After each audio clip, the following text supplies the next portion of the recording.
And joining me now is Keisuke Sadamori from the International Energy Agency. When we look at the dialogue, the IEA, the OPEC, and of course the IEF bringing this together to look at all of the energy outlooks, how important is this gathering? Well, first of all, I would say that solid and robust energy data and analysis was the key for ensuring that the energy policies are set right in all countries. So in that respect, I think this kind of exercise, comparing notes, and look at how ourselves and other organizations are doing in these areas, that will be crucially important to ensure that we can provide a good advice to all countries around the world.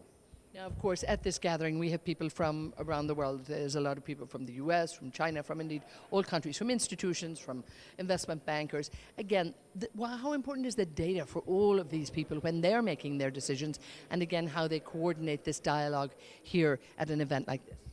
Well, so this kind of exercise would be very important to have the kind of well-informed decisions by those policymakers.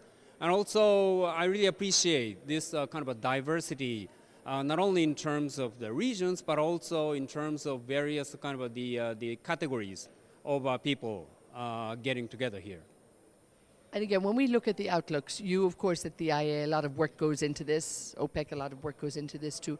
And over the years, I think we're beginning to see not necessarily a convergence in outlook, but still healthy, not disagreement, but healthy dialogue and different numbers sometimes. And again, therefore different reasons.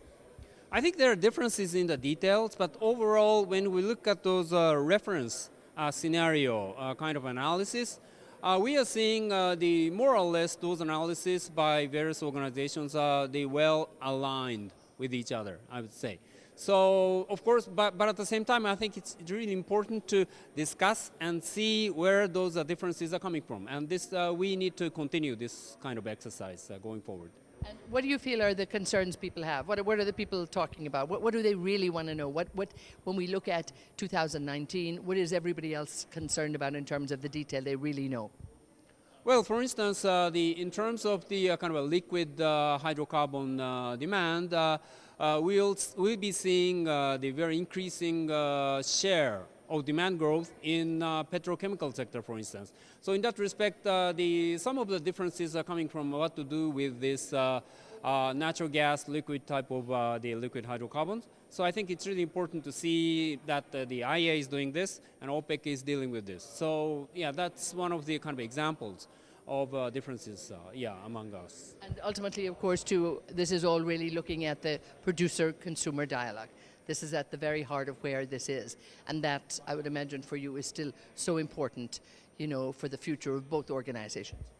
Well, yes, and we think it's really important for us to work together between the IEA and OPEC, and also involving the IEF. So we would like to continue to work with these organizations. Okay, thank you so much. Thank you.